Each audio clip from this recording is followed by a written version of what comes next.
Why did I possibly name a book called We? Well, the truth is, we as a human race are all multidimensional beings. We are a higher sense of self, we're a human sense of self, and we're an inner, deeper sense of self.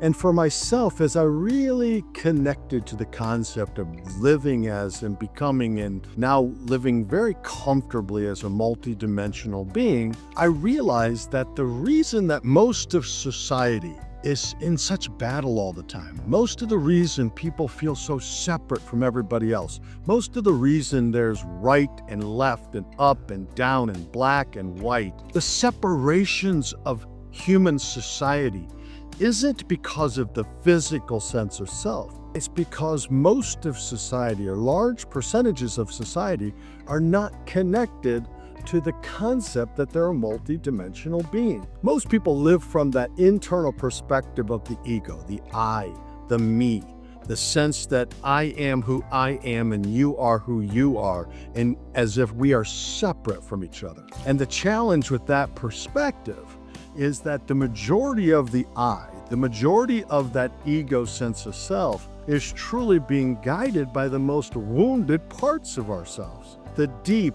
unheard, abandoned, neglected, unresolved, issued part of self, the part that has suppressed emotion, the part that has suppressed rage that gets acted out through our ego or through our sense of self. And I remember the first time I heard the concept that said, we're all created in God's image.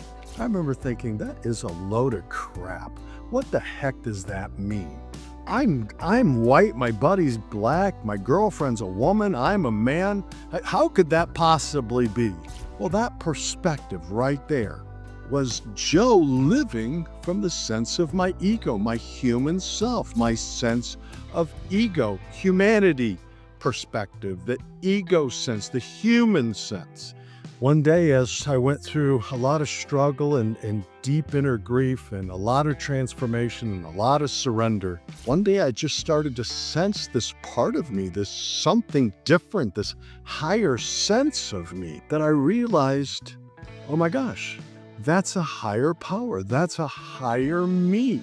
Now, I didn't know at the time how to communicate with that part. I didn't know at the time how to follow that part. I just realized that there was something stirring in me that wasn't the old control freak called Joe. Over the years, I've developed a very powerful relationship with this higher power sense, this higher me.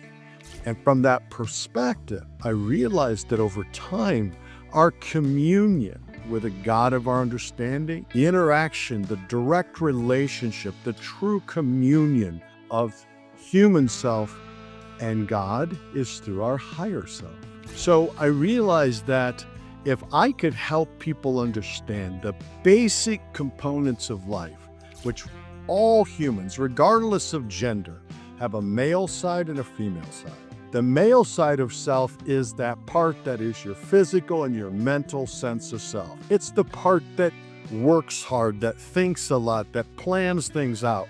It's the part that wakes you up on time, keeps you on schedule. It's the task-oriented sense of self. That's our male side.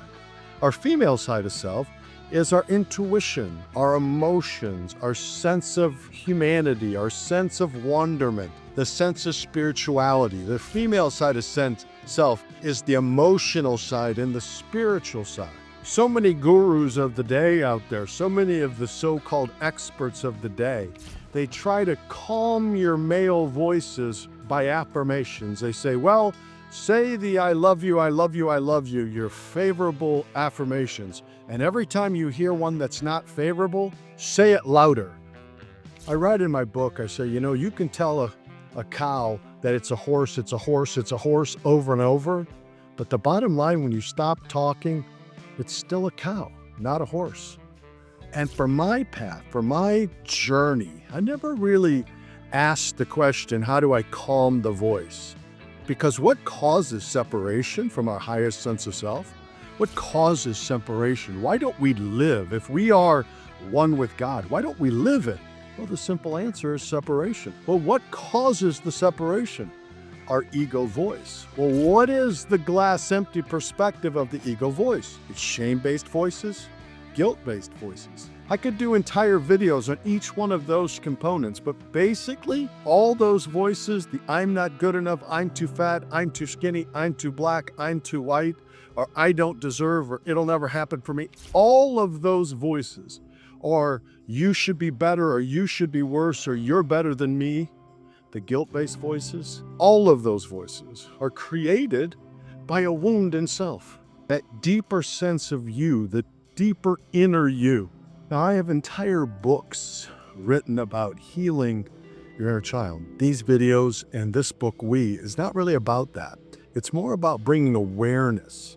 Because as you start writing out your voices, as you start writing out the I'm not good enough voices, you put them on a piece of paper, your shame-based voices and your guilt-based voices, as you write them out in different exercises, and then you tell another human being those voices, what eventually happens is in the telling of the voice, you start living as a multidimensional being. The part doing the telling and the part being told about. The higher sense of self who's talking to the human sitting across from you, and the wounded sense of self who is the wounded voice in the first place. As we start that process, we start unfolding and unpacking the understanding that we're multidimensional. We're not just an individualized ego self. We're a higher self, an ego self, and an inner self, the inner child self. As we start living it, then over time we can start taking action steps that are not based in our ego glass empty voices, our action steps that aren't fear-based voices. I realized over time that every action step I took, whether I knew it or not, was truly typically based on fear. Fear of not getting what I want or fear of losing what I have, one or the other. And as I became aware of that, bottom line is, as I'm being guided by fear-based voices, no wonder my life, no matter how successful I became in my external world, was never enough. I could make $1 million, I needed to make $2 million. I could have the perfect woman, but I wanted somebody better. I could have a 5,000 square foot house, but I needed a 7. I lived in Atlanta, but it never mattered how my external world unfolded with success, because the internal voices were saying, well, it's still not good enough. As we write those voices down and we tell another person, we start the process of realizing that we're multidimensional. And in that higher sense of self is where over time you really start to connect with a power greater than you. And eventually the power that a lot of people call God or Great Spirit or whatever you call it, that's up to you.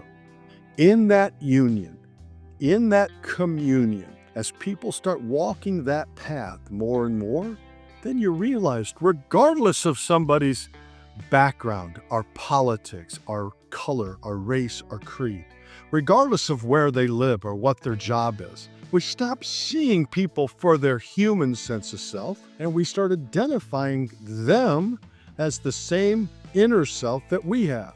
We start seeing it and realizing it and understanding that everybody on the planet, if you're living and breathing, you have a higher self, a human self, and an inner self. And from that perspective, as you connect with it in you, you'll start seeing it in others. You'll start transcending what people look like and start connecting with them through the same power that's in you. The man who all time was created around died 2,000 years ago. The last thing he said before he ascended to heaven, and I asked chat this question, he said, I have to go back to my Father so that the same spirit that God put in me can put in all of you. I just tend to believe the man, I do. Anybody that can walk on water and raise the dead, I'm going to at least listen. And there have been other mystics and other prophets out there that lived so connected, they didn't have a sense of we. They basically had a sense of me. It was all combined as one. And in that oneness, they had a connection to a power greater than themselves, which they called God. I know for a spiritual fact that each of us are multidimensional. I know for a spiritual fact, regardless of your religion, regardless of your preferences, regardless of your gender, You have the conscious capacity and the conscious availability to start tapping into and embracing and becoming aware of a higher sense of you. And believe me, every time you start connecting with that higher sense of you, you're going to hear the glass empty voices saying, "What are you talking about? Joe, you're stupid. Joe, that's impossible. Joe, that's a bunch of mumbo jumbo." Every one of those ego-based voices, any glass empty voice, it's not true. It's not the true you. We were born and created in God's image. How do we return to it? It's not really by taking action steps of returning to the image of God. It's about removing the separation belief systems that keep us from the truth. The path of enlightenment isn't a path of action. It's more a path of remembering. We remember that we're all one. We remember that we all have a higher sense of self. We remember that the grace that lives in me lives in everybody else. I called my book We, and I'm putting it out there into the world more and more because I'm trying to help people remember you're a multidimensional being, a higher you, a human you, and an inner you. And that whole reality comes down to 3 simple statements. Ask, listen, live. Ask, listen, live. Ask your higher power or the higher sense of you for guidance on a daily basis. Listen to the depths of yourself for anything that those deeper parts might need to share, and then live in a communion where you're living to live a legacy. That perspective of living a legacy means you're literally living from a position of giving back, giving to the world, creating a smile. And as you create a smile out into the world, trust me, you're living from your higher sense of self. My name's Joe Mittiga. My new book is called We. I hope you'll buy it. All proceeds are going to my nonprofit called ProjectSmile.world. We are all created in God's image. We remember it while we take the action steps to remove all the voices that separate us from it. And as we all commune together, we can change the world one smile at a time.